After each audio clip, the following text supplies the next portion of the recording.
এই ফার্মটা কতদিনের ফার্ম? এই ফার্মের আয়তন 1 একরের বেশি আছে।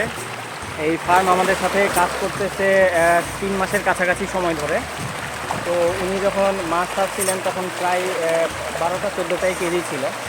এখন প্রায় এক একটা মাছ 900 গ্রাম 1 কেজির কাছাকাছি আছে। তবে উনি যেহেতু আমাদের কনসার্নের মানে আমাদের সাথে চুক্তি হওয়ার আগেই উনি মাছ ছাড়ছিলেন, যেহেতু উনি মাছের পরিমাণটা একটু বেশিই ছিল, এখানে ঘনত্ব বেশি ছিল।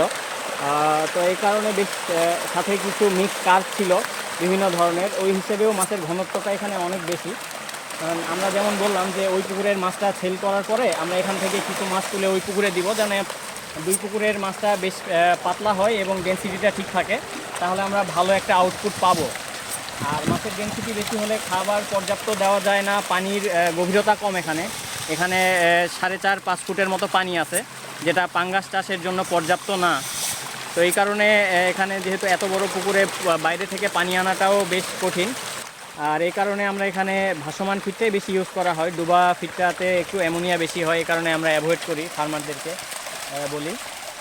তো আমরা যখন দুই পুকুরে মাছটা ডিস্ট্রিবিউট করে দিব তখন মাছের গ্রোথটা আরও ভালো আসবে। আর আমাদের টার্গেট হচ্ছে মোটামুটি অ্যারাউন্ড 1.5 কেজি সাইজ আসলে মোটামুটি আমরা 1 মাসের মধ্যে, সামনের 1 থেকে 1.5 মাসের মধ্যে আমরা এই মাছটাকে মার্কেট সাইজ করতে পারবো, এবং আশা করি তখন একটা ভালো একটা প্রাইস মার্কেটে পাবো এবং খামারি বেশ লাভবান হবে।